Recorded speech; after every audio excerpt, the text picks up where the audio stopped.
오늘 사회를 맡은 저는 한반도 평화행동 공동 집행위원장이고요. 한국IWC 연합회 시민운동국장 최수산나입니다. 네, 서로 또 인사 나누는 시간 잠시 후에 갖겠습니다. 네, 2025년 벌써 이렇게 한 달이 지나가지고요. 1월 첫 주간, 2월의 첫 주간인데 사실은 좀 느낌은 며칠 지나지 않은 것 같은 그런 느낌입니다. 아마 그 이유는 우리한테 좀 마무리되어지지 않은 그런 묵직한 과제가 있어서인 것 같습니다. 아시다시피 한국 사회는 지금 윤석열 퇴진과 사회 대개혁이라는 그런 역사적 과제 속에서 굉장히 좀 숨가쁘게 그렇게 돌아가고 있습니다. 이제 헌재 인용되고 그리고 대통령 선거까지 상반기 시민사회가 좀 바쁠 것 같습니다. 지금도 매주 토요일 광장에서 시민들이 열기 속에서 이제 많은 그 요구를 하는 것과 또 변화를 향한 목소리들이 채워지고 있습니다. 마찬가지로 미국에서도 지금 트럼프 재집권 하에서 뭐 인류의 인권 뭐 이런 인류 보편적 가치들이 퇴보하는 것들을 경험하고 계신 걸로 알고 있습니다. 한국과 미국뿐만 아니라 전 세계적으로 극우 파시즘이 지배하고 있고 이렇게 지금 우리의 평화의 가치를 주장하는 일들이 힘을 갖지 못하는 것처럼 그런 상황들이 벌어지고 있습니다. 이런 상황 속에서 한반도가 새로운 정부가 들어설 테고, 그리고 또 미국의 트럼프 정부가 있는데 이 두 정부 간에서 또 어떤 역학관계를 가질 것이고, 우리는 어떤 정치적 지형 속에서 운동을 할 수 있을 것인지, 어, 예, 염려되기도 하고, 그래서 오늘은 그 전망들을 좀 가져보는 시간을 마련했습니다. 오늘 한국과 미국 사회에 대한 상황 분석을 통한 전망을 나누고요. 또 이와 관련한 이후 활동을 공유하는 시간을 갖고자 하는데요. 오늘 일정은 두 분의 발표가 있으시고요. 저희가 그 사이에 잠깐 간단한 질의응답을 갖고자 하고요. 그리고 이어서 토론 형식으로 이제 활동을 공유하시는 두 분이 있으시고, 그리고 전체 토론을 갖도록 하겠습니다. 예, 오늘 발제는 한미 양쪽에서 한 분씩 해주실 예정인데요. 어, 예, 첫 번째 발제하는 분을 소개하기 앞서서요. 오늘 전체 순서 동시 통역으로 수고해 주실 이해나 선생님 소개해 드리도록 하겠습니다. 예. 제가 소개를 안 드린 한 분이 있으십니다. 이길수 선생님이신데요. 네, 이길수 선생님 지금 뉴저지 버겐 커뮤니티 칼리지 역사학과 교수로 재직하고 계시고요. 여러 곳에서 저도 이렇게 찾아보다 보니까 인터넷에 여러 곳에서 선생님 성함이 나오시더라고요. 오늘 처음 발제로 미국 역사 속에서 트럼프 당선의 의미와 트럼프 2기 행정부 대외 정책 전망 말씀해 주실 텐데요. 20분 정도 시간이 되실 것 같습니다. 네. 여러분, 이길수 선생님, 저희가 좀 박수로, 이렇게, 여기 안에서는 이렇게 박수를 한다고 하더라고요. 잘 보일 수 있게. 네, 환영하는 의미로 같이, 네, 맞이하도록 하겠습니다. 네. 예, 선생님 고맙습니다. 예, 서울이면 지금 아침 시간이신 것 같은데 금요일 날 아침 바쁘실 텐데 이게 자리해 주셔도 감사합니다. 제가 먼저 사과 말씀을 좀 드릴게요. 두 가지 사과 말씀이 있습니다. 사실은 우리 제가 존경하고 사랑하는 우리 김갑성 국장님께서 4월 5일이라는 날짜를 주셨는데 제가 이 컴플릭 오브 스케줄을 좀 이렇게 극복을 못해서 하루 늦춰주십사 하고 청해서 우리 김 국장님이 어려운 이렇게 결단을 하셔서 오늘 이 행사가 있게 되었습니다. 양해 부탁합니다. 그리고 제가 좀 쭈글스러운 고백인데 제가 이제 눈에 캐로렉 수술을 해야 되는데 안 하고 버티고 있어가지고 눈이 좀 어둡습니다. 그래서 이러고 찌그리고 볼 때가 있는데 우리 이 모임과 선생님들을 향한 나의 찡그림이 아니라는 것만 좀 이해해 주시기 부탁드립니다. 제가 이렇게 찡그리는 사람이 아닙니다. 오히려 웃음을 더 잘 웃지. 그리고 마지막으로 우리 통역해 주시는 이하나 선생님 고맙습니다. 제가 이 말을 두서없이 그냥 이렇게 끌어가는 그런 어투인데 어떻게 통역을 해 주실지 참 난감하실 텐데 어쨌든 수고 감사드립니다. 자, 오늘 한 20분을 통해서 다음의 주제로 얘기를 하라고 저한테 말씀을 해주셨어요. 자, 읽겠습니다. 미국 역사 속에서 트럼프 당선의 의미와 트럼프 2기 행정부 대외 정책 전망. 아이고, 이거 제목이 이게 상당히 저도 보탬을 했지만 제목이 상당히 좀 길지요. 이렇게 조금 길게 느껴지는 제목인데 선생님들 제가 앞에서 말씀해 주셨듯이 저는 역사학도입니다. 저는 역사학도이기 때문에 저의 기능을 아주 솔직하게 말씀드리고 가죠. 이렇게 이제 비교를 하고 있습니다. 한 아이가 있는데 행동이 아주 예측불허입니다. 어떻게 행동을 할지 잘 모르는 애가 있습니다. 그러면 어떡합니까? 아이인데 앉혀놓고 물어볼 수도 없고. 그래서 세 가지 이제 접근 방식을 동원할 수밖에 없지 않겠습니까? 첫째는 이제 부모를 좀 봐야 되겠죠. 어떤 부모님이신가. 이런 것도 가능하죠. 그 아이를 이해하는데. 두 번째는 이제 가정 환경, 부모님을 중심으로 한 그 가정의 그런 환경을 볼 거고요. 세 번째는 그 아이의 그 과거 행동 경력 같은 것을 좀 이렇게 보면 그 아이가 이게 뭐죠? 어디 튈 줄 모르는 이 미식축구 공 같아도 어느 정도 그 아이의 그 생각과 행동을 예측할 수는 있지 않을까라는 그런 이제 기대를 가지고 이 순서를 맡았는데요. 취임이 아직 한 달도 안 된 이제 대통령이죠. 20일 날인가 했으니까 뭐 한 달이 안 되죠. 그런데 앞으로 어떤 정책을 펼 것이며 특히 이제 한반도 같은 복잡 단안하고 이제 변화에 아, 가능성이 상당히 높은 땅에 대한 외교 군사 정책을 한번 이렇게 예측해 보려고 하는 것은 제가 이런 표현을 가끔 씁니다. 이게 바람에 막 흔들리는 표의 논을 바라보면서 앞으로 밥상에 오를 밥이 얼마나 맛있을까를 유추해 보려고 하는 조금 어리석음이 아닐까라고 생각을 하지만 뭐 제가 직업인 만큼 한번 그 분석에 좀 나서 볼까 합니다. 그 역사학도로서의 일을 하겠습니다. 이제 다널드 트럼프라는 대통령은 이제부터 이제 존칭을 생략하겠습니다. 트럼프는 그렇게 얘기하지 않습니까? His unpredictability is his certainty. 그의 예측 불허가 그의 확실성이다. 이렇게 이제 얘기를 하지 않습니까? 근데 그 unpredictable한 건 사실인데 그 unpredictably 루틴한 게 있다면 거기에 일종의 리듬이 있다면 사실은 unpredictable한 건 아니겠죠. 그것을 한번 이제 찾아가 보겠습니다. 그러면 이제 저는 역사 속에서 미국 역사의 경험과 미국 역사의 유산이 그의 사고와 행동과 정책 철학에 좀 투영되지 않을까 하는 그런 기대를 가지고 역사 속에서 미국의 역사 속에서 트럼프 같은 인물이 있었나? 그렇다면 있었다면 그는 어떤 정책을 폈지? 이런 이제 질문을 이제 던지면서 제가 깜짝 놀란 게 있습니다. 트럼프가 취임하자마자 전임자 바이든 대통령이 떼어놓은 초상화를 하나 백악관 지하실에서 꺼내다가 집무실 뒤에 걸었죠. 누군지 우리 선생님들 다 아시죠? 앤드류 잭슨 7대 대통령입니다. 그게 이렇게 간단한 결정이 아닙니다. 굉장한 어떻게 보면 이념적 판을 뒤엎는 사고적 판을 뒤엎는 그런 상징적인 제스처입니다. 사실은 앤드류 잭슨은 어떤 측면에서 보면 백악관의 집무실에 걸려 있으면 안 되는 초상화죠.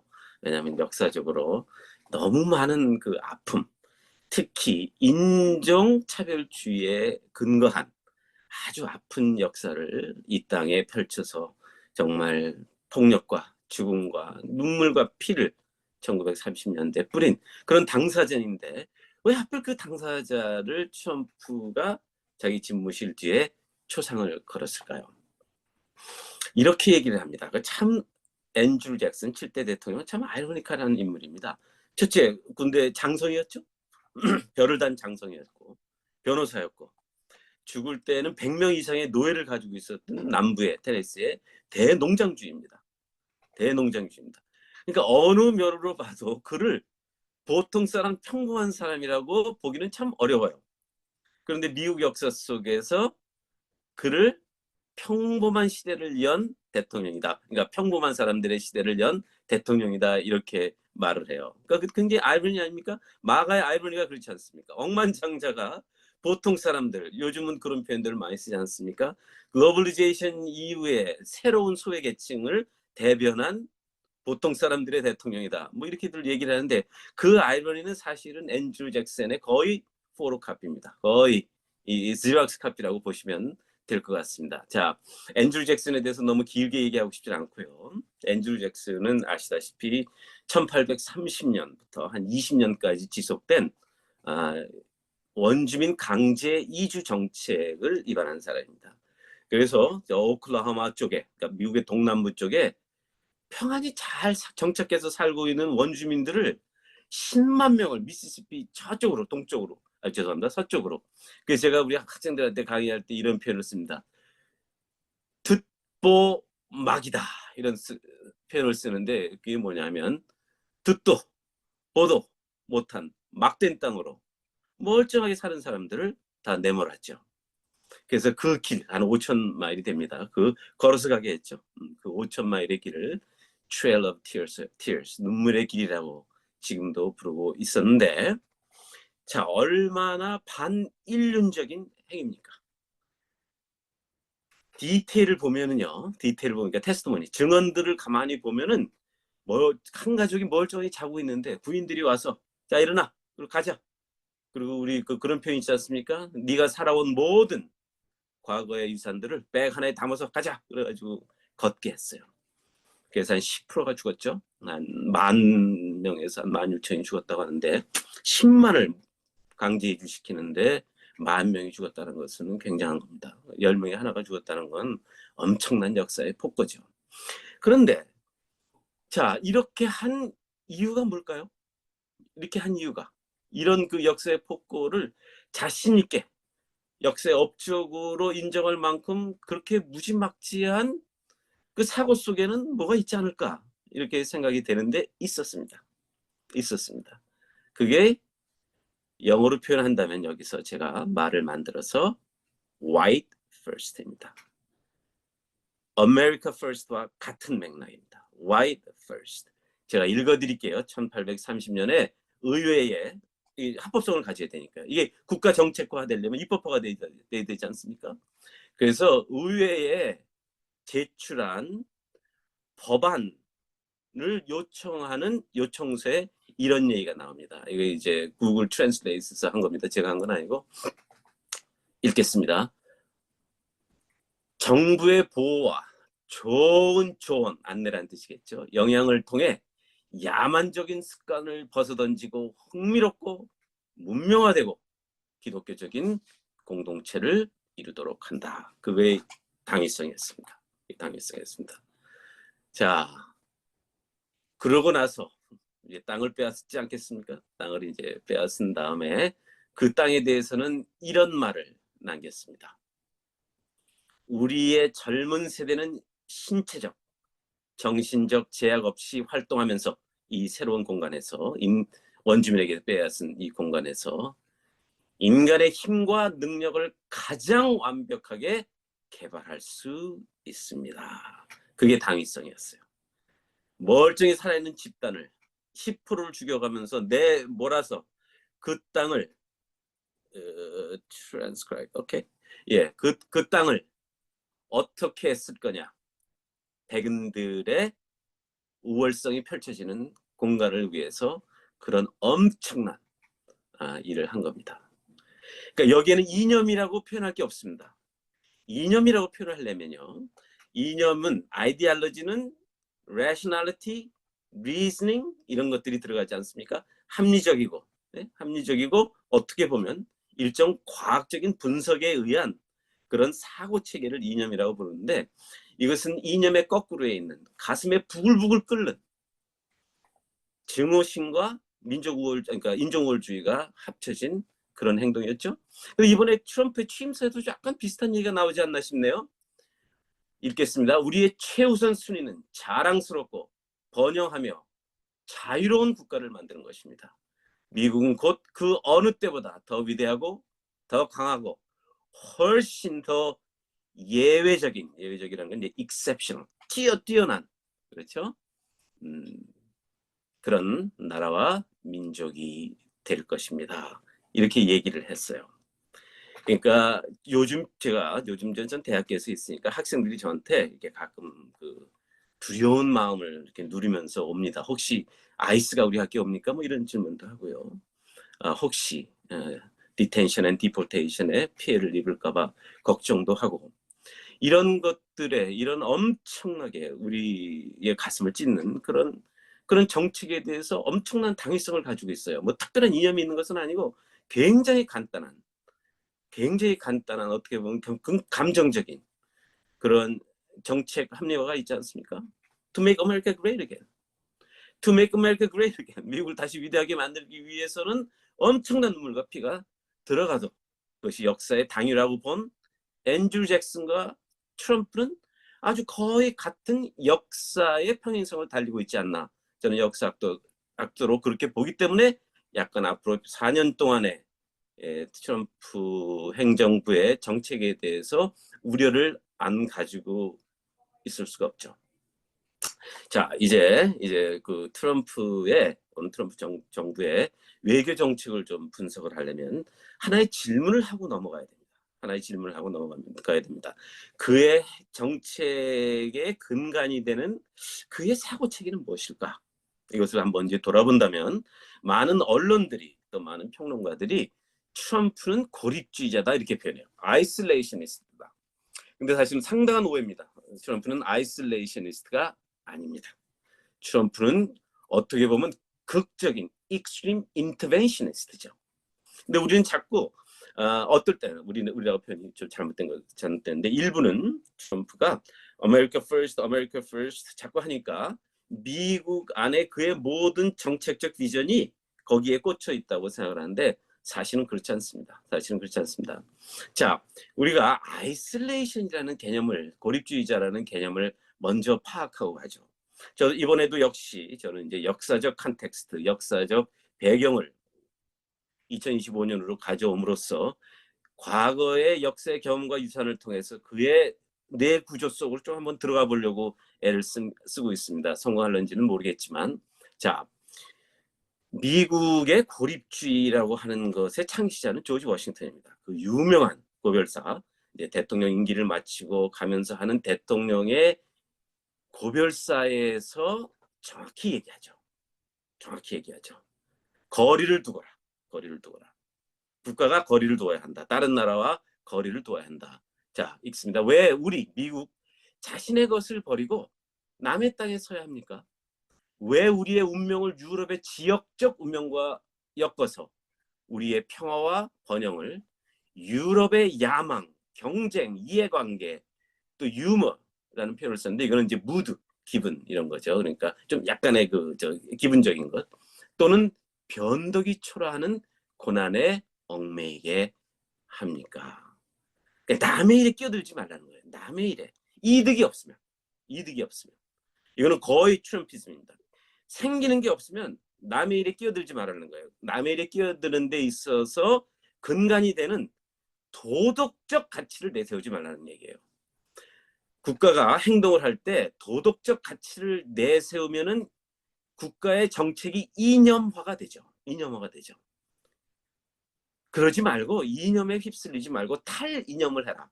그래서 pick and choose. 나에게 돌아올 것이 많은 것을 pick and choose 하는 것이 조지 워싱턴이 말한 사실은 avoid entangling alliance. 남과 엮이는 그런 관계를 피하라는 얘기였어요.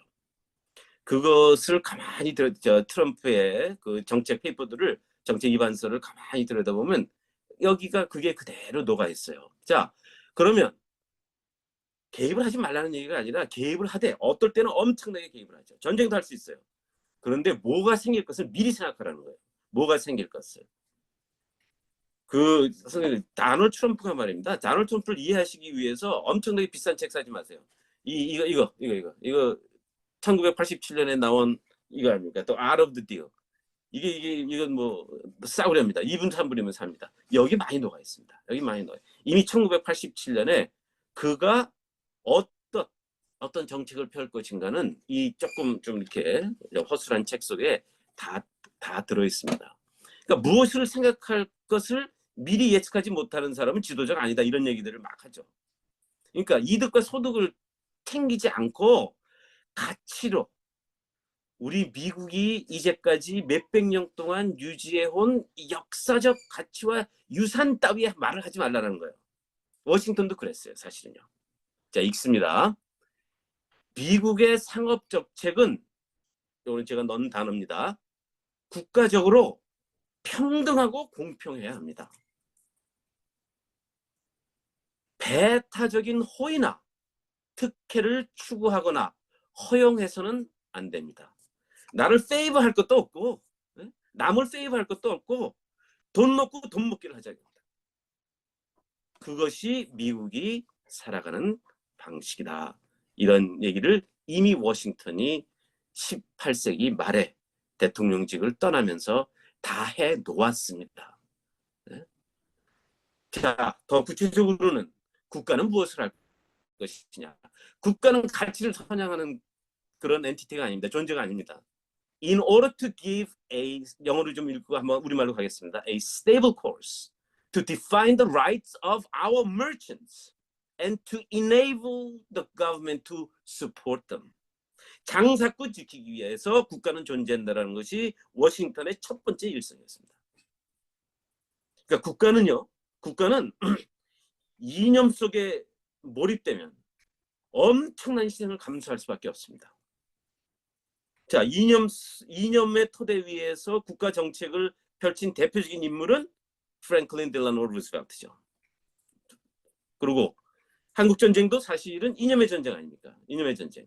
처음에는 뭐 그런 땅이 있어 없어 이러다가 이것이 자유세계와 공산세계 사이에 1대1전의 격전지구나라고 판단을 딱 해버리니까 그 다음부터는 못할 게 없는 거죠. 원자폭탄 갖다 떨어뜨리자라는 얘기가 나오지 않습니까? 사령관에서 몇 개 이렇게 쭈르륵 뿌려놓으면 뭐 괜찮을 거다는 그런 얘기도 나오고. 그래서 이제 조지 워싱턴은 그때 경고를 하는 거죠. 국가 정책을 이념화하지 말고 네가 그냥 믿는 바대로 밀고 가는데 그 믿는 바는 국가의 상업, 교육, 경제의 지표만 봐라. 이런 얘기를 단순화하면 그런 얘기입니다. 그 워싱턴이 이미 벌써 토대를 깔아주었다고 할 수 있겠습니다. 그러니까 뭐 우리가 남인가 또는 special relations, 영국과 미국은 항상 우리는 특별한 관계다 이렇게 얘기를 해왔는데 그런 거 다 필요 없다는 겁니다. 여기서 나온 게 동맹도 뜯어먹어야 된다는 얘기입니다. 네이로가 그게 그거죠. 여기서 동맹도 빼낼 것은 빼내야 된다 하는 것이 이제 국가 이념으로 이미 워싱턴 때 만들어졌고 다널드 트럼프는 그것을 계승하는 그런 역사의 전개 과정이다. 이렇게 제가 말씀드리고 있겠습니다. 자, 워싱턴에 대해서 한마디만 더 할까요? 자, 제가 읽겠습니다. 한 국가가 다른 국가에 열렬히 애착을 갖는 것은 다양한 악을 낳습니다. 동맹관계도 제거하라는 뜻이에요. 동맹관계도. 트럼프에게는 동맹의 개념이 없지 않습니까? 동맹. 우리가 자꾸 서울에서 워싱턴을 바라보면서 우리가 남입니까? 우리가 혈맹입니다. 자꾸 얘기하는데 트럼프한테는 그러면 안 돼요. 트럼프는 thoroughly internalized 한 사람입니다. 내면한 사람이에요. 무슨 얼어 죽을 동맹이냐. 저 표현이 좀 거칩니다. 저 흥분해가지고. 네. 죄송한데 그런 거예요. 그러니까 자꾸 서울은요. 우리가 남입니까? 우리가 남입니까? 1945년에 일본을 몰아내고 48년까지 우리를 지켜주고 우리를 키워주고 48년에 우리를 독립국가로 만들어주고 50년에 우리를 구해주고 이 정신이 없어요. 정신이 없어요. 다널드 트럼프는 그런 귀에 하나도 안 들어옵니다. 워싱턴이 계속 말합니다. 선호하는 국가에 대한 동정심은 실제 공동 이익이 없는 경우에 상상의 공동이익이라는 환상을 조장하고 우리는 환상에 사는 건지도 모릅니다. 그래서 이 환상을 이렇게 확대해가지고 한미일에 그 안에 들어가면 엄청난 그래 우리가 남이니 하는 그런 혜택이 올 거라고 생각하는데 이미 워싱턴의 시대 선생님들 이게 225년 전 일이 거의 250년 전 일입니다. 이미 두세기 반 전에 트럼피즘의 그런 사고가 이미 단단하게 구축되었다. 이런 말씀을 드리면서요. 요거는 좀 중요하다고 생각해서 그냥 계속 읽겠습니다. 한 문장만 남았는데요. 다른 국가의 적대감을 한쪽에 주입하여 적절한 유인이나 정당 없이 후자의 다툼과 전쟁에 참여토록 해서는 안 된다. 이런 얘기도 하죠. 이런 얘기들. 그러니까 혼자 존재하는 거예요. 근데 혼자 존재하는 이유는 이익을 위해서, 철저한 이익을 위해서. 교육, 상업, 경제, 트레이드, 커머스, and economics. 그러니까 트럼프에 대해서 자꾸 자 정말 다른 나라 얘기는 그렇게 해도 되지만 우리한테는 그렇게 하면 안 됩니다. 투에 그런 구걸하면 안 됩니다. 같은 언어로 놀아야 됩니다. 같은 언어로. 그건 나중에 이제 또 말씀드릴 기회가 있을 거라고 생각을 하고요. 자, 이제 이런 그 아메리카 퍼스트의 그런 사고의 토도를 만든 또 하나의 인물이 있습니다. 워싱턴의 사고를 계승한 사람입니다. 뭐 놀라실 수도 있겠네요. 찰스 린버그 아시지 않습니까? 최초로 대서양을 혼자 비행기로 횡단해서 정말 역사의 영웅이 된 사람이죠. 그가 1941년에 쉽게 말씀드리겠습니다. Universal Value Theory. 미국은 Universal Value를 지키는 제일 큰 형님이다. 그래서 우리는 당연히 희생해야 된다라는 Universal Value Theory를 정면으로 갖다 부닥친 사람입니다. 41년 1월에 우리 선생님들 잘 아시는 루스벨트의 For Freedom이 나옵니다. For Freedom. 4개의 자유와 미국은 이퀄 사인을 넣어서 2차 대전으로 합니다. 아니 물론 일본이 진주만 폭격을 했기 때문에 그 이제 인센티브가 생기긴 했지만은 어쨌든 이념적으로는 이미 1941년에 다 만들어져 있었습니다. 그러니까 제2차 대전에 뛰어드는 것이 이 생각으로서는 정책적 당위로서는. 그런데 그의 똑같은 4월에 린버그가 America First, 미국이 첫째야 한다, 또는 더 정확한 번역은 미국 먼저라는 조직을 만듭니다. 그래서 2차 대전에 들어가면 안 된다, 이렇게 얘기를 하죠. 그때 그가 외친, 그러니까 그 조직이 탄생하는 그 자리에서 그가 외친 말은 이 트럼피즘과 어떻게 보면 약간 소름이 좀 돋는다고 표현해도 될 것 같은데 그런 유사성이 있어요. 자, 제가 읽겠습니다. 이제 찰스 린버그가 한 얘기입니다. 국가의 안보는 국민의 힘과 나라의 힘과 그러니까 무장을 하지 말자는 얘기가 아니에요. 무장은 당연히 필요합니다. 국민의 성품에 달려 있습니다. 캐릭터, 이렇게 표현을 해요. 캐릭터. 밸류에 있는 것이 아니라, 국가의 밸류에 있는 것이 아니라 국민의 캐릭터에 있다는 것은 상당히 이 뉘앙스가 다른 것입니다. 사람이 먼저다, 뭐 이런 얘기죠. 사람이 먼저다.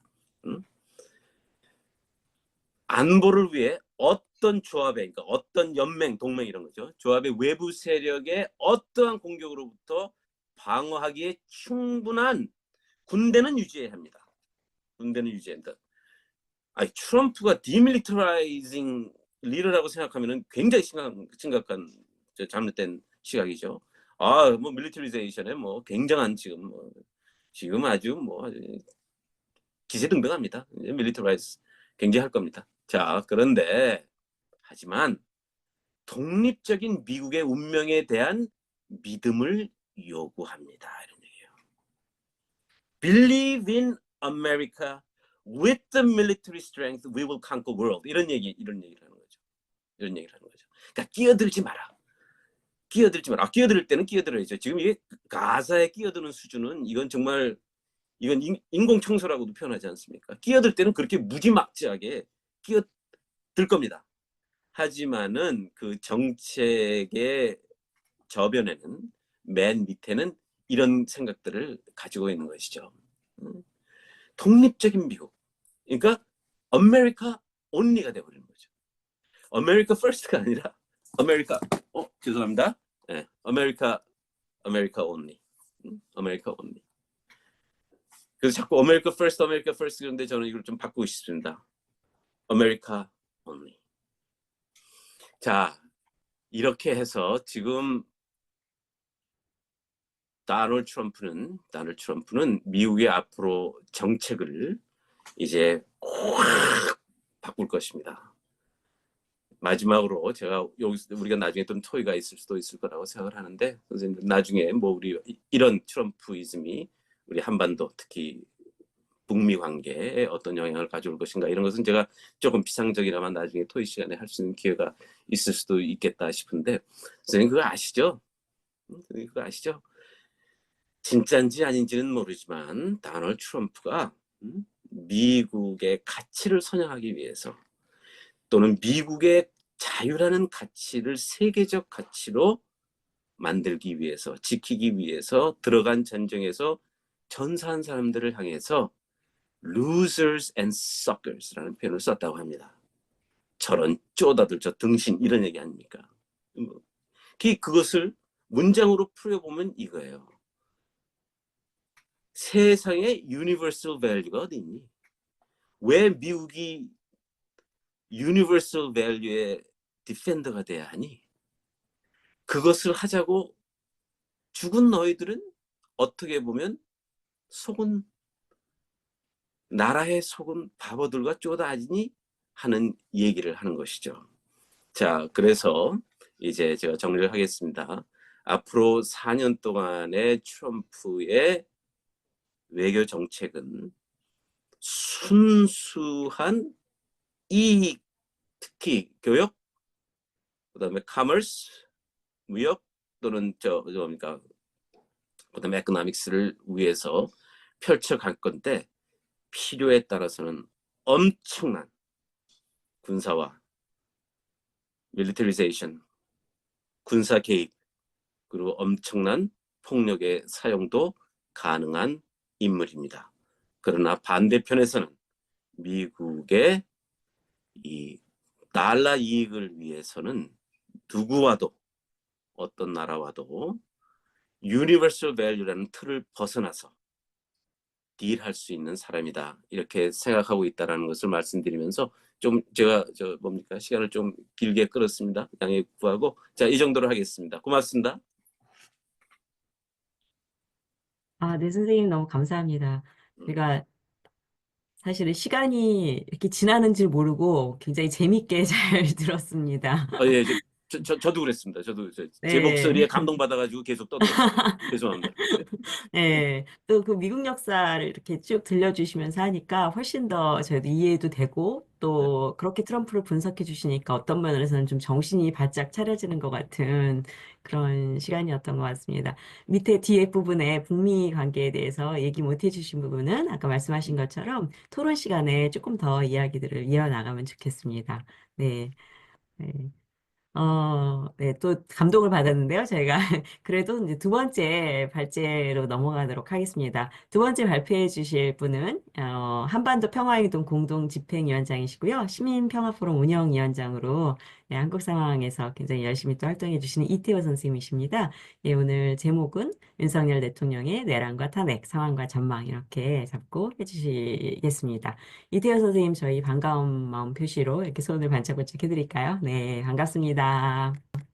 예, 안녕하세요. 소개받은 이태호입니다.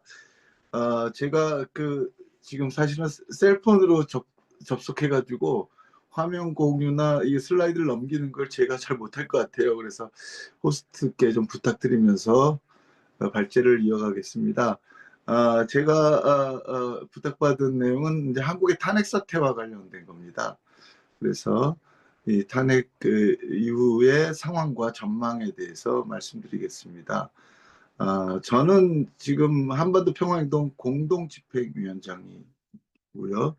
지금 막 윤석열 퇴진을 위해서 활동하고 있는 연대기구인 윤석열 즉각퇴진 사회대개혁 비상행동에서 공동운영위원장을 맡고 있습니다.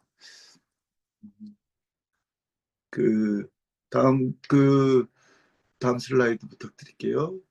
네, 윤석열 대통령이 12월 3일 날 계엄령을 선포했습니다. 그러면서 담화문을 발표했는데, 거기서 이제 주목할 것은 북한 공산 세력의 위협 때문이다. 그리고 종북 반국가 세력들 때문이다. 그리고 얘네들을 완전히 척결하겠다. 이렇게 선언하고 있다는 거죠. 포고문을 또 좀 보면요. 이게 나중에 문제가 된 포고령인데요. 어, 1번부터가 문제가 됩니다. 국회와 지방의회, 정당의 활동과 정책 결사, 집회, 시위 등 일체 정치 활동을 금한다. 이렇게 했는데요. 사실은 계엄령을 선포하면 이것을 유지할지 말지 즉각적으로 국회에 통보하고 국회가 심의하도록 되어 있습니다. 근데 포고령을 발표하고 국회 활동을 정지해 버렸기 때문에 이거 자체가 지금 위헌 논란에 휩싸여 있습니다. 그 근데 이 내란이 실패했죠. 그래서 실패한 이유에 대해서 좀 살펴보겠습니다. 슬라이드 넘겨주세요. 그, 어, 우선 트럼프한테 계속 트럼프 얘기를 하다가 윤석열은 군하고 경찰하고 정보기관을 총동원했습니다. 그래서 국회 그리고 좀 의아스러운데 선거관리위원회 그리고 법원, 언론 등을 장악을 하려고 했습니다. 심지어 현역 공무원이나 군이 아닌 예비역장교, 현직 그 직업은 무당인데요. 이 사람을 시켜가지고 불법 체포조와 수사단을 운영하려고 했습니다. 당연히 국회의원, 법관, 노동자, 언론인 등을 체포하려고 시도했고요. 그 노사원의 수첩에 따르면 고문하고 살해할 계획도 있었습니다. 하지만 시민 저항 속에 아시다시피 오전 1시에 국회가 어렵게 모여서 계엄 해제를 의결하고 윤석열 대통령은 마지못해서 4시 30분에 계엄을 해제하게 됩니다. 그리고 아까 얘기했듯이 선포 근거, 포고령의 내용, 그다음에 이것의 의결 절차 등이 모두 헌법과 법률 그리고 국제인권 기준에 위배됐다는 평가를 받고 있어서 12월 4일 날 국회는 윤석열 탄핵 소추안을 의결했는데 생각보다 적은 인원이 참여했습니다. 이것도 두 번째 안건을 상정한 다음에 겨우겨우 정원을 채워서 찬성 204명으로 한국 헌법에 따르면 제적 인원의 3분의 2가 동의해야 탄핵이 소추가 되기 때문에 겨우 됐습니다. 그리고 논란 끝에 수사당국이 올해 1월 19일에 윤석열을 구속시켰습니다. 내란 혐의죠. 그래서 헌법재판소에서 최종적으로 파면할지 여부를 심리하고 있고요. 또 지방법원에서 내란죄 재판이 시작되었습니다. 근데 이제 다음 페이지 보시면 놀라운 거는 그냥 종북 세력 척결을 내걸고 국회를 점령하려 했다 정도가 아니라 비상사태의 근거를 만들기 위해서 국지전을 유도했다는 거죠. 이미 10월 달에 평양에 무인기를 집투시킨 게 이 계엄을 준비하던 사람들이 했던 것이고요. 그 밖에 북한의 오물풍선에 대해서 원점 타격을 하려고 했다. 나아가서 NLL 인근에서 북의 공격을 유도하기로 했다 하는 것들이 속속 제보를 통해서 드러나고 있습니다. 물론 사실관계 여부는 역시 법정에서 다뤄져야 될 것 같습니다만 제보는 이런 내용이 나왔다 할 수 있겠습니다. 당연히 이거에 북한이 반응했으면 이제 실제로 국지전에 날 뻔했는데 무인기를 보냈을 때 외무성이 굉장히 화를 내면서 중대 성명을 발표합니다. 이건 대한민국의 위험천만하고 모험주의적인 행위다. 이것에 의해서 무력 충돌 위험이 야기되고 있다. 우리는 봐주지 않을 건데 그래도 지금은 경고하고 말겠다. 두 번 다시 이와 같은 경고는 없을 것이다. 뭐 이렇게 그래서 즉각 행동하겠다고 엄포를 놓으면서도 북한이 이른바 로키로 대응을 했습니다. 그때 당시로는 이제 러시아와 그 포괄적인 동반자 관계 협정, 말하자면 군사동맹 수준의 관계를 맺는 논의를 하고 있었고 또 러시아 우크라이나 파병 문제를 얘기하고 있어서 남한 따위가 뭐라든 나는 신경 쓰지 않겠다라는 입장이 있어서 사실은 충돌 없이 넘어갔지만 사실은 뭐 국지전이 한반도에 살고 있는 모든 사람의 옆을 굉장히 가깝게 스쳐간 그런 순간이었다고 할 수 있겠습니다. 넘어가 보죠. 근데 계엄령이 실패하는 과정을 보니까 이게 너무 준비가 안 됐다 이런 평가가 있었습니다.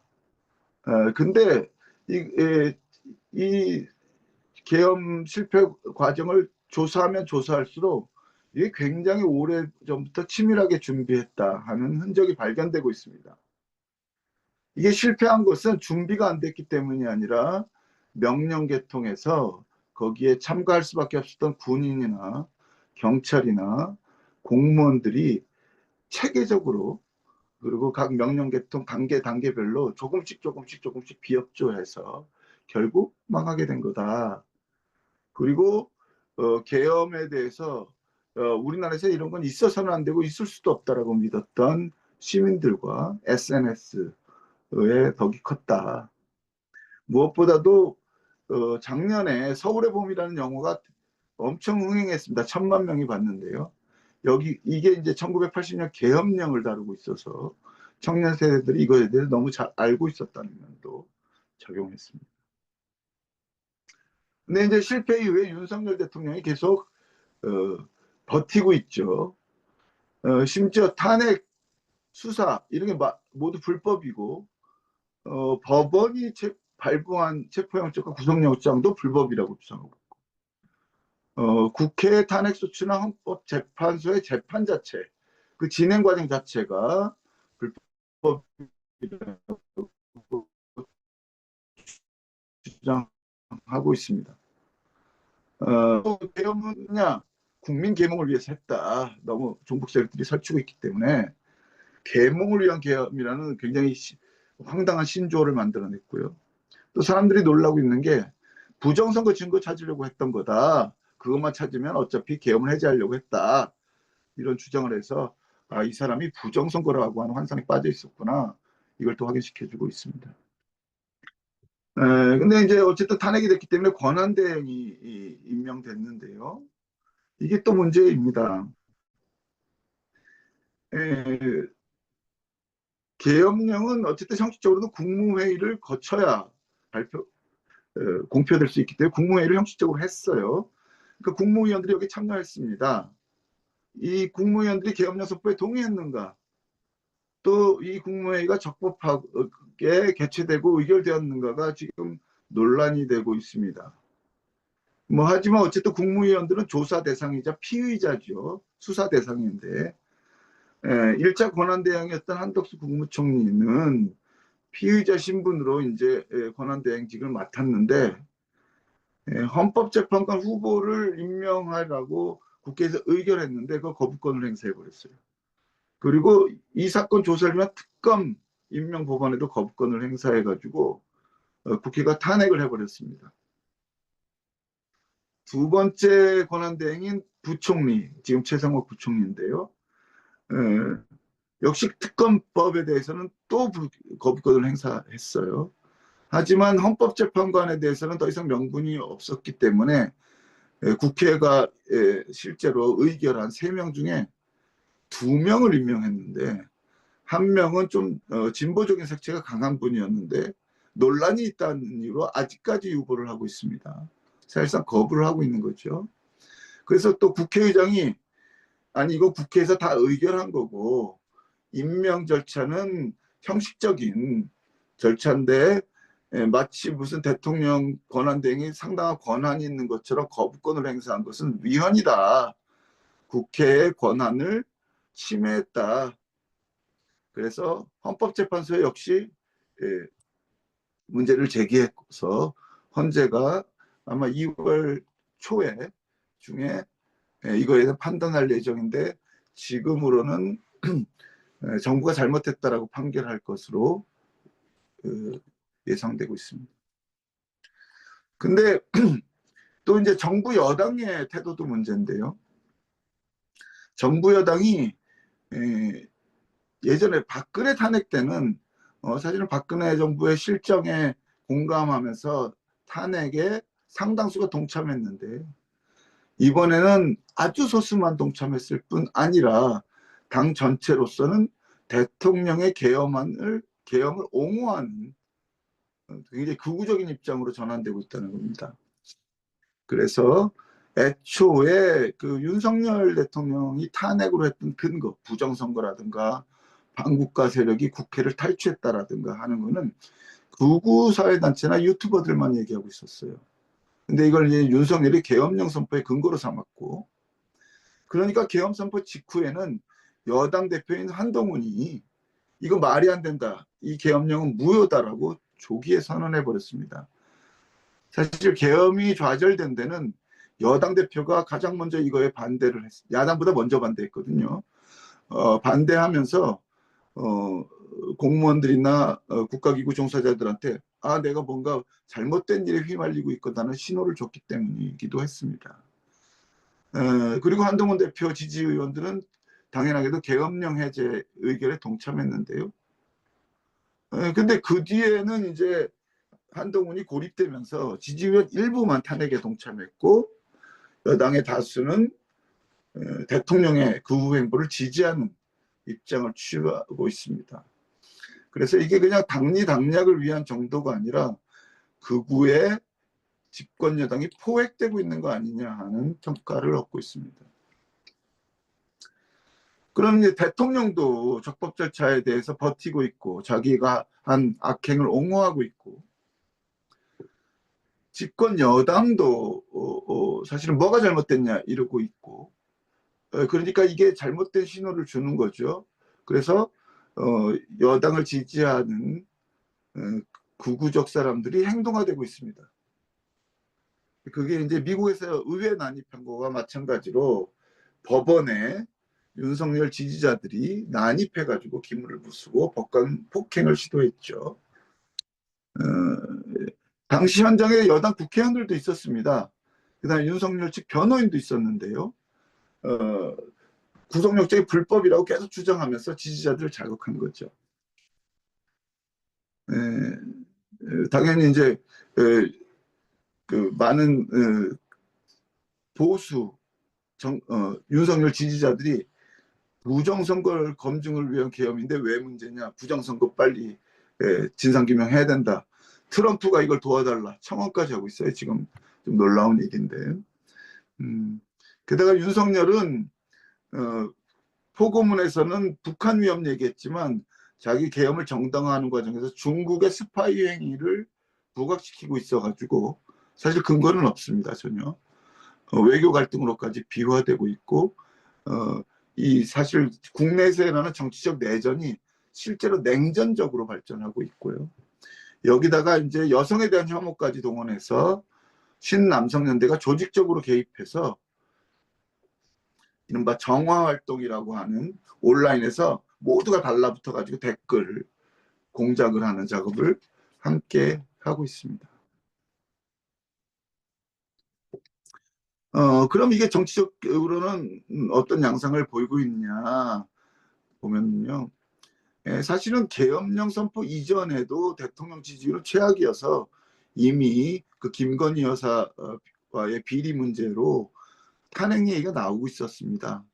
근데 여기 포를 보시면 12월 첫째 주 계엄하자마자 지지에 대한 직무에 대한 부정적 여론이 또 가파르게 한 10%포인트 상승해서 85%까지 나빠지고 있었죠. 이때가 탄핵된 겁니다.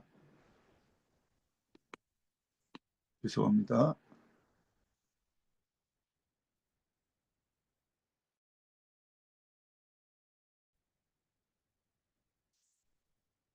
그 다음 자료를 보죠. 근데 12월 둘째 주까지 그렇게 상황이 나빴고 당연히 탄핵 여론도 75% 정도였는데, 이게 정치 여론이 진영화되면서 1월 들어서면서 찬성 여론이 뚝 떨어져서 60%까지 됐습니다.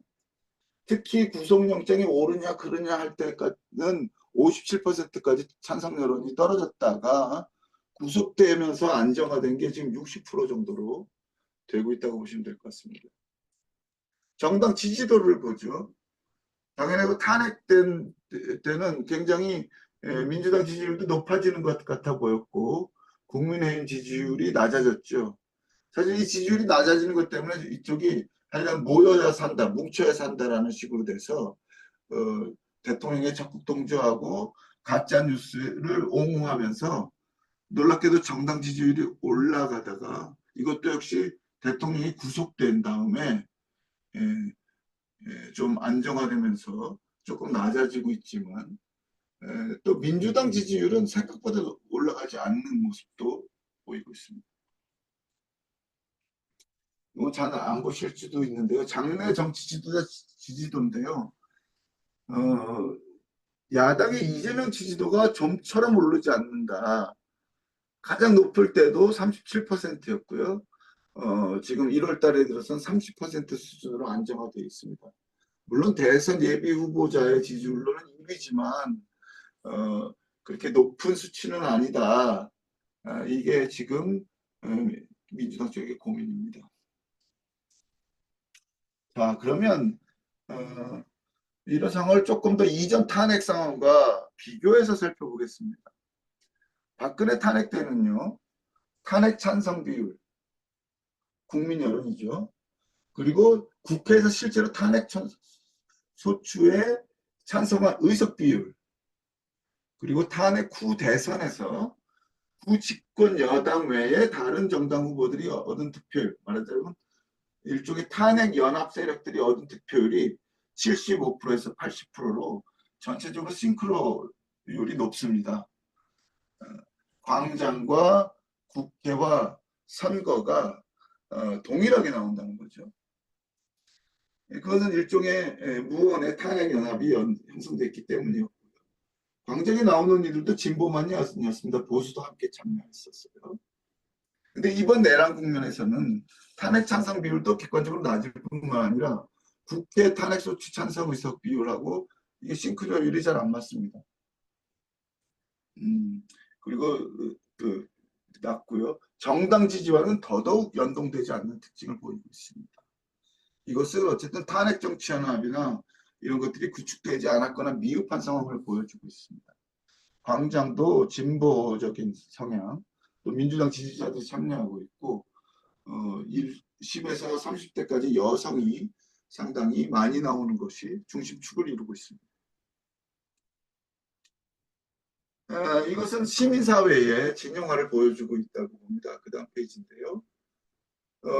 제가 속한 이 비상행동에는 1,700개 단체가 있는데 박근혜 때는 2,400개 정도이기 때문에 좀 줄었습니다. 역시. 응원봉시라는 새로운 문화가 만들어지고 있는데요. 이건 성장한 페미니즘의 영향이 있고 또 K-팝의 영향도 있겠습니다. 근데 규모 면에서는 지금 보수가 더 모이고 있습니다. 그리고 안타깝게도 2030 남성이 전부는 아니지만 생각보다 많은 수가 이 보수 집회에 호응하고 있는 것도 지금 저희가 걱정거리입니다. 다음 페이지죠. 그래서 아예 집권 여당, 예전에는 기득권 제도정당이라고 했던 이 보수가 반체제화되고 있다. 반헌법화되고 있다. 심지어 이들 스스로 국민저항권 같은 얘기를 하고 있으니까. 그리고 부정선거 담론이 극우 유튜버 소수의 얘기가 아니라 대통령의 입을 통해서 통상 여당의 통상적인 지지율에 입각하고 있어요. 부정선거를 믿는 사람들의 비율이. 집권 여당이 이게 진짜 극우에 포획된 거냐 아니면 앞에 다가올 대선을 위해서 전술적으로 여기에 편승한 거냐에 대해서는 논란이 있지만 어쨌든 의도적 편승이건 포획이건 어쨌든 이게 정치적 이익이 된다는 상황이 큰 문제인 거죠. 그럼 이제 극우화의 원인은 뭐냐? 전 지구적 경향이 있겠습니다. 이거는 자세히 설명하지 않겠습니다. 내가 믿고 싶은 거 믿는 시대이고요. 사회 전반에서 신뢰 저하가 불만으로 나오는 무엇보다도 전통적인 정치 공식과 가치 공명이 미국이나 한국뿐만 아니라 유럽 같은 나라에서도 잘 작동하지 않는 이런 현상이 있죠. 그럼 이제 한국적 맥락을 보자. 일기 촛불 이후에 탄핵연합이 유지되지 못했습니다. 그리고 촛불 개혁의 실패에 대한 실망도 여전히 해결되지 않고 있는 상태에서 이 탄핵 상황이 온 거죠. 그 다음에 우리나라가 전 세계가 복합위기라고 하는데 우리는 그게 고속으로 전개되고 있습니다. 초저출생, 초고령화, 게다가 한반도 위기, 또 경제는 미중 갈등 사이에 꽉 껴가지고 중국으로부터의 경제적 위기나 미국으로부터의 경제적 위기 어느 것에도 잘 이렇게 받지 못하고 경제가 굉장히 안 좋아지고 있어요. 당연히 사회 양극화는 심화되고 잠재 성장 가능성은 초저출생, 초고령 때문에라도 막 추락하고 있습니다. 게다가 코리아 리스크까지 있고요. 당연히 청년층이나 노인층 모두에게도 기회가 점점 사라지고 있습니다. 이러니까 한반도 전쟁 위기, 고전적인 안보국가, 혐오 정치가 결합해가지고 극우화를 촉진하고 있다. 무엇보다 이번 탄핵 사태에서는요. 와, 빨리 끝내달라고 그러네요. 빨리 해보겠습니다. 이 대통령이 탄핵된 것도 세계 처음은 아니었는데 두 번째로 연거푸 탄핵되는 거는 진짜 세계에 이런 일이 없고 현직 대통령이 구속되는 사태도 없습니다. 너무 자극적이죠, 상황이. 그러니까 집권여당도 배수진을 치고 사실은 뭐 구속영장이 오르냐 그러냐 하지만 박근혜 때보다 훨씬 더 대선으로 가버렸어요. 대선에서 누구 찍을 거냐? 그렇다고 우리가 민주당 찍을 거냐? 우리끼리 뭉치자. 그러니까 같은 이념으로 같은 생존 논리로 뭉치게 되는 거죠. 게다가 시민사회 쪽에서는 젠더, 기후 뭐 이런 것들이 막 성장하고 있는데 아직 주류화는 되지 않았고요. 그러니까 이 정치적으로 이런 것을 유능하게 대응하지 못하고 있는 거죠. 이런 문제가 좀 있는 것 같습니다. 근데 이게 그래서 일시적인 현상이냐? 아닌 것 같다 하는 거죠. 불길한 징조 하나는 법과 정치가 사실 외피가 되고 실제로는 상대방을 없애버리겠다. 상대방을 죽여도 좋다 하는 사실상 내전으로 가는 거 아니냐. 그리고 여기에 사용하는 무기가 점점 거칠어지고 있는 거 아니냐. 검찰권을 변칙적으로 사용하고 거부권을 무제한으로 사용하고 이제 그러니까 야당도 탄핵권을 무제한으로 사용하고 그러니까 이제는 비상사태를 선포하고 점점 쓰는 칼들이 엄청 과격해지는데 이런 사용수단의 인플레이션이 앞으로 정치를 망칠 것이다. 두 번째는 한국은 그래도 피식민지 경험을 가진 나라 중에 유일하게 성숙한 민주주의로 발전했고 경제수직으로 도약한 예외라고 그랬는데요. 이 외회가 진짜 예외고 이 외회도 안정적이지 않다는 게 지금 드러나고 있는 거 아니냐. 벌써 쿠데타가 일어났다는 건 정치적으로는 권위주의 시대로 추락할 가능성이 현실화된 거고요. 국지적 가능성도 70년간 없었는데 이제는 다시 안 일어난다는 보장이 없어졌고요. 한국전쟁 전후에 빨갱이는 죽여도 좋다라는 내전적 정동이 있었는데 지금 그렇고요. 경제적으로도 추락 가능성이 지금 높다 사실은. 그래서 악순환이 구조화될까 봐 걱정입니다. 자, 그럼 이렇게 상황이 복잡한데 그래도 어쨌든 이걸 수습하기 위해서 파면과 정권 교체가 돼야 될 것 같은데요. 다들 궁금해하실 거라고 봅니다. 파면은 이루어질 것인가? 지금 정원이 9명인데 헌법재판소에서 1명을 못 채우고 아까 그 권한대행의 반대 때문에 8명이 심리 중인데 이 중에 6명이 찬성해야 가능합니다. 근데 4월 초면은 그 중에 2명이 임기가 끝납니다.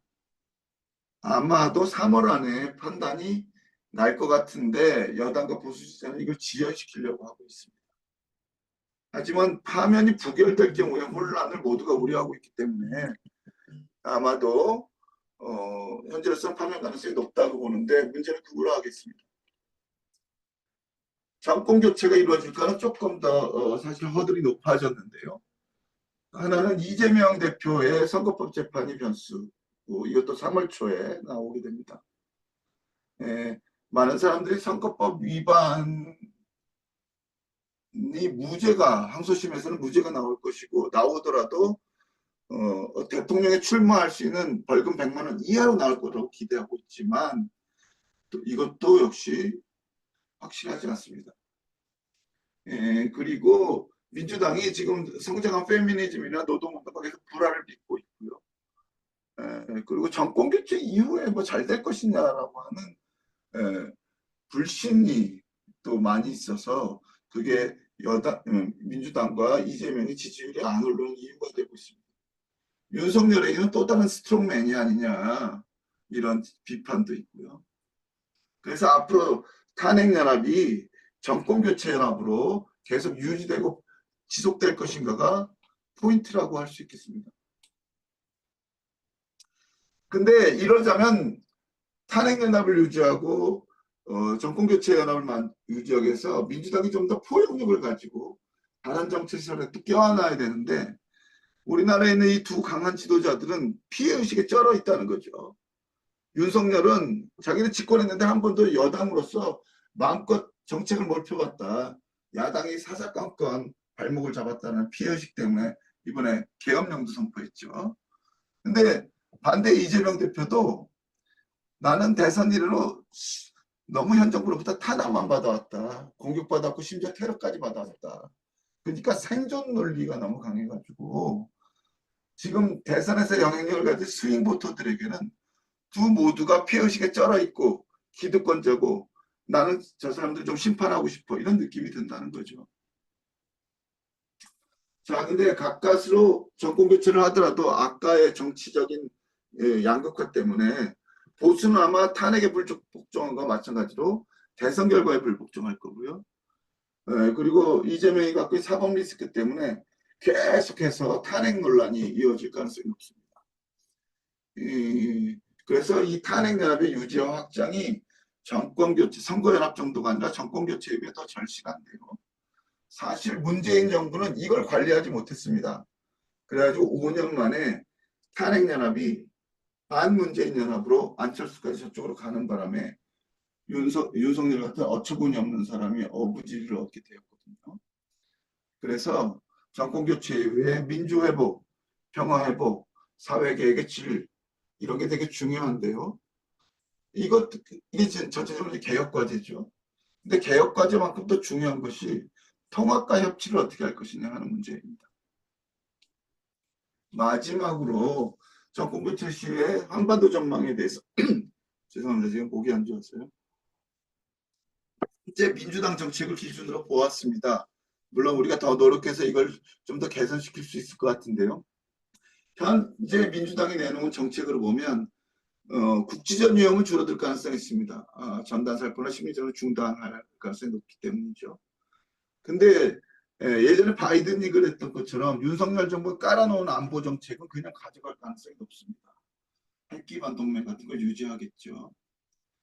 그리고 윤석열이 거부했던 균형 외교는 다시 추구하겠다고 선언할 건데 트럼프가 하는 대중국 정책에 대한 내구력이 전혀 없어서 이미 미국에서 좀 얘기하자마자 바로 한국에서 중국판 인공지능에 대해서 다 정부가 안 사용하고 있거든요. 뭐 이런 식으로 중국 트럼프의 정책에 대한 내구력이 없을 것 같아 보여서 걱정입니다. 한미일 구사협력도 번복 못하겠죠. 하지만 한일 과거사 문제만큼은 얘기할 수 있겠다. 그리고 북미 북일 대화가 어떻게 진행될지 모르겠습니다만은 윤석열 정부에서는 막 반대할 텐데 이 정부에는 지지할 가능성이 있고요. 종합적으로 봤을 때 지금 두 국가를 선언한 북한에 대해서 남북 대화 재개를 위한 어떤 인센티브를 제공할 수 있을 것이냐, 아니면 적어도 적극적인 우리 뭐 통일은 몰라도 평화 공존하자라는 독트린을 발표할 수 있을 것이냐, 지금으로서는 회의적이다 이렇게 말씀드리고 싶습니다. 네, 감사합니다.